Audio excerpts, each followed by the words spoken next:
এটা হচ্ছে একের পর এক অশান্তির ঘটনা ঘটছে, কখনো মুর্শিদাবাদ, কখনো মহেশতলা। সাম্প্রতিককালের এই যে ঘটনা মহেশতলা, সেখানে কার্যত ধুন্ধুমার পরিস্থিতি। রবীন্দ্রনগরে দোকান বসানোকে কেন্দ্র করে বচসা বাজছে। পরবর্তীতে দুটো গোষ্ঠী এতটাই দ্বন্দ্বে মত্ত হয়ে যাচ্ছে যে সেখানে প্রশাসনকে আক্রান্ত হতে হচ্ছে। তো স্বাভাবিকভাবেই কিন্তু এটা নিয়ে প্রশ্ন তুলেছে বিরোধী দলনেতা শুভেন্দু অধিকারী। তিনি কিন্তু কলকাতা হাইকোর্টে দ্বারস্থ হচ্ছেন। এই যে মহেশতলা ঘটনা, সেই ঘটনায় কিন্তু এনআইএ তদন্ত চেয়ে শুভেন্দু অধিকারী কলকাতা হাইকোর্টে দ্বারস্থ হচ্ছেন।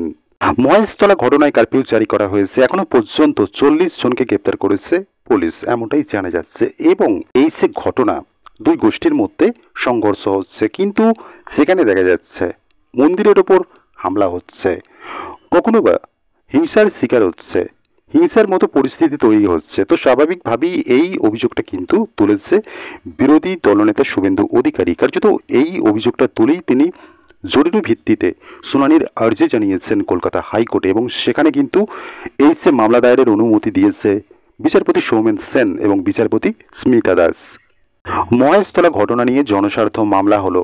জরুরি ভিত্তিতে শুনানির একটা আবেদন রেখেছিল শুভেন্দু অধিকারী এই মামলায়। কার্যত সেটাতে আপাতত সিলমোহর দেয়নি হাইকোর্ট, কিন্তু এই মামলা দায়েরের অনুমতি দিয়েছে হাইকোর্ট। এই জনস্বার্থ মামলায় যে দাবিটা রাখা হয়েছে কলকাতা হাইকোর্টে সাম্প্রতিককালের মহেশতলা ঘটনা নিয়ে, যে মহেশতলায় অতি সত্বর কেন্দ্রীয় বাহিনী মোতায়েনের নির্দেশ দিক কলকাতা হাইকোর্ট, এবং সাথে এই যে ঘটনাটা ঘটা, এই ঘটনা তদন্ত করুক এনআইএ। মহেশতলায় রবীন্দ্রনগরে দোকান বসানো হচ্ছে, নতুন দোকান বসানো হচ্ছে, সেই ঘটনাকে কেন্দ্র করে দুটো গোষ্ঠীর মধ্যে তুমুল বিবাদ হচ্ছে। সেই বিবাদ একটা সংঘর্ষে পরিণত হলো। তো কার্যত এক্ষেত্রে তারা কোথাও না কোথাও এই যে আইন ব্যবস্থাকে তোয়াক্কা না করেই এই সমস্ত কর্মকাণ্ড করছে। তো স্বাভাবিকভাবেই এখানে কিন্তু রাজ্যের আইন শৃঙ্খলা নিয়েও একটা প্রশ্ন চিহ্ন উঠছে। এই যে ঘটনাগুলো যারা ঘটাচ্ছে, তাদের কি আইন শৃঙ্খলার প্রতি ভয় নেই? আইনের প্রতি কোনো ভয় তাদের নেই?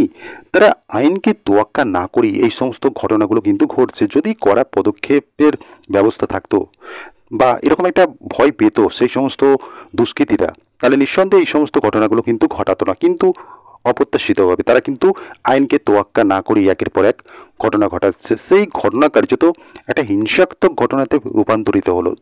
এই ঘটনার পরেই কার্যত বিরোধী দল কিন্তু রাজ্যের শাসককে কাঠগড়ায় তুলেছে। আইন শৃঙ্খলা কোথায়, কিভাবে সাহস পাচ্ছে এই সমস্ত দুষ্কৃতীরা?